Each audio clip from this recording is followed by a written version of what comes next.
So I'm not able to add or subtract in here because the radicands are all different.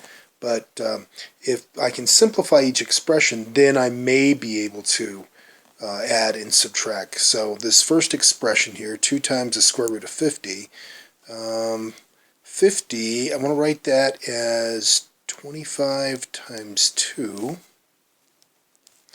This next expression, 2 times the square root of 27, 27, I'm going to write that as 9 times 3. And 72, I'm going to write that as 36 times 2. There's lots of ways to write 72, but writing 72 as a product of 36 and 2 is the best way to do it, because 36 being the largest perfect square. Okay. All right, so let's take the square root of 25 here. That's 5. The square root of 2 is the square root of 2. That can't be simplified any further because 2 is not a perfect square. So it has to stay under the radical sign. Square root of 9, that's 3.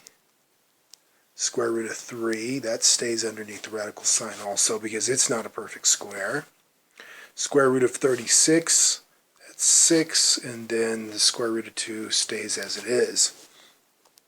Alright, so let me rewrite this. This is 10 times the square root of 2 plus 6 times the square root of 3 minus 6 times the square root of 2. I'm only allowed to add expressions together that have the same radicands, and that would be these two. Okay, so what I have here is 10 square root of 2 minus 6 square root of 2. Well, that's 4 times the square root of 2. And I can't add these two expressions together because the radicands are different. So this is my final answer.